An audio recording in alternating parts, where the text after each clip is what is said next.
अस्सलाम वालेकुम। आप देख रहे हैं मेरा यूट्यूब चैनल BS इंग्लिश। आज की वीडियो में हम एक फेमस अमेरिकन पोएट और नॉवेलिस्ट सिल्विया प्लेथ के बारे में पढ़ेंगे। सिल्विया प्लेथ को अपनी डेथ के बाद पुलिट्ज़र प्राइज़ भी मिला। इन्होंने अपनी लाइफ में 3 बार सुसाइड अटेम्प्ट किया। इन्होंने अपनी लाइफ में कई फेमस राइटिंग्स भी लिखी जो आज भी पढ़ी जाती हैं। इस वीडियो को कंप्लीट देखिएगा ताकि आपको सिल्विया प्लेथ की बायोग्राफी अच्छे से समझ आ सके। सिल्विया प्लेथ एक अमेरिकन पोएट, नॉवेलिस्ट और शॉर्ट स्टोरी राइटर भी थी। इन्हें अपनी राइटिंग्स की वजह से पुलिट्ज़र प्राइज़ मिला। सिल्विया प्लेथ 27 अक्टूबर 1932 को बॉस्टन में पैदा हुई और इनकी डेथ 11 फरवरी 1963 को लंदन, इंग्लैंड में हुई। इनके फादर का नेम ऑटो प्लेथ था और इनकी मदर का नेम ऑरेलिया प्लेथ था। इनके फादर जर्मनी में पैदा हुए और बॉस्टन यूनिवर्सिटी में बायोलॉजी के प्रोफेसर थे। सिल्विया प्लेथ अपने पेरेंट्स की फर्स्ट चाइल्ड थी। सिल्विया प्लेथ के हस्बैंड का नेम टेड्यूस था और सिल्विया के बच्चों के नाम फ्रेडा और निकोलस थे। सिल्विया प्लेथ की एज जब 8 साल हुई तो इन्होंने अपनी पहली पोएम बोस्टन हेराल्ड्स चिल्ड्रन सेक्शन में पब्लिश करवाई। जब सिल्विया 8 साल की थी तो इनके फादर की डायबिटीज़ की वजह से डेथ हो गई। डायबिटीज़ की वजह से इनके पाँव पर ज़ख्म हो गए जिसका उन्होंने ट्रीटमेंट ना करवाया और उनकी डेथ हो गई। ऑटो प्लेथ की डेथ के बाद ये सारी फैमिली वेल्सले में शिफ्ट हो गए। यहीं पर सिल्विया ने ब्रैडफोर्ड सीनियर हाई स्कूल को ज्वाइन किया। 11 साल की एज में सिल्विया ने एक जर्नल लिखना स्टार्ट कर दिया। राइटिंग्स के साथ साथ सिल्विया को पेंटिंग में भी बहुत महारत हासिल थी। 1947 में इन्हें पेंटिंग की वजह से scholastic art and writing award भी मिला। सिल्विया प्लेथ ने अपनी राइटिंग्स को लिखना जारी रखा और अपनी कई राइटिंग्स लोकल न्यूज़पेपर्स और मैगज़ीन में पब्लिश करवाएं। ब्रैडफोर्ड सीनियर हाई स्कूल से स्टडीज़ कंप्लीट करने के बाद 1950 में सिल्विया ने स्मिथ कॉलेज में एडमिशन लिया। सिल्विया प्लेथ कॉलेज में एक एक्सीलेंट स्टूडेंट थी और इन्हें college publication the Smith review का एडिटर बना दिया गया। जब ये स्टूडेंट थी तो इन्होंने 1953 के समर्स में न्यूयॉर्क का विज़िट किया, जहां इन्होंने मेड मोज़िले मैगज़ीन में गेस्ट एडिटर के तौर पर काम किया। अगस्त 1953 में इन्होंने पहला सुसाइड अटैम्प्ट किया।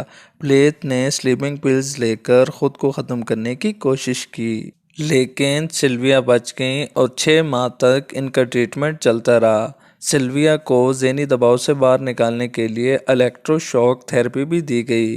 1955 में सिल्विया प्लेथ वापस स्मिथ कॉलेज आई और अपनी डिग्री को मुकम्मल किया।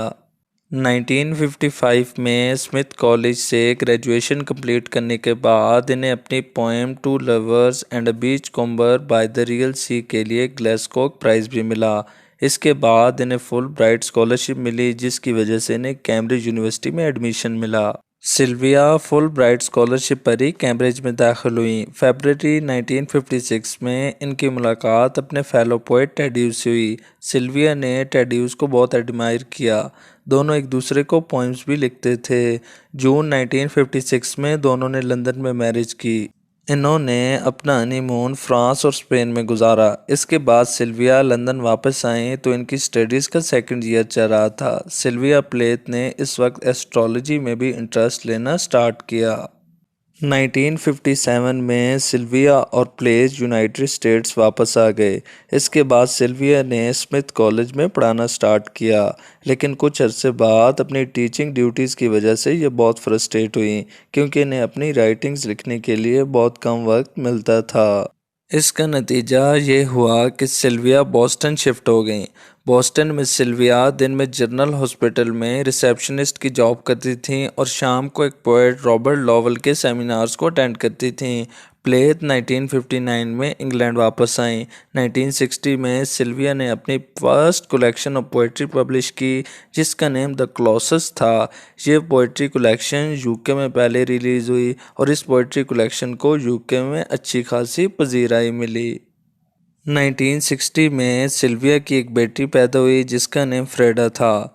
1962 में सिल्विया का एक बेटा पैदा हुआ जिसका नेम निकोलस था। बदकिस्मती से सिल्विया और टेड्यूस में तलाक हो गई और उनकी मैरिज टूट गई। टेड्यूस ने सिल्विया को एक वुमेन आसिया के लिए छोड़ा। इसके बाद सिल्विया शदीद डिप्रेशन में चली गई। जून 1962 में इन्होंने सेकंड सुसाइड अटेम्प्ट की। इन्होंने अपना कार एक्सीडेंट किया लेकिन वो बच गईं। 1963 में इन्होंने अपना एक ही नावल द बेल जार लिखा। इस नावल की स्टोरी इनके खुद की लाइफ पे बेस्ड है। इस नावल में इन्होंने एक यंग वूमन को दिखाया है जो कि अपनी दिमागी हालत की वजह से बहुत परेशान थी। इन्होंने ये नावल अपने नेम से पब्लिश नहीं करवाया बल्कि इन्होंने एक सूडीनम नेम यूज़ किया जो विक्टोरिया लूकस था। द बेल जार की सक्सेस के बाद इन्होंने अपना एक और नावल डबल एक्सपोजर पर काम स्टार्ट किया। 11 फरवरी 1963 को सिल्विया ने थर्ड सुसाइड अटेम्प्ट की। इन्होंने गैस स्टोव को ऑन किया और उसमें अपना मुंह दे दिया जिसकी वजह से इनकी डेथ हुई। 1965 में इनकी डेथ के 2 साल बाद इनकी एक पोइम्स की कलेक्शन पब्लिश हुई जिसका नेम एरियल था।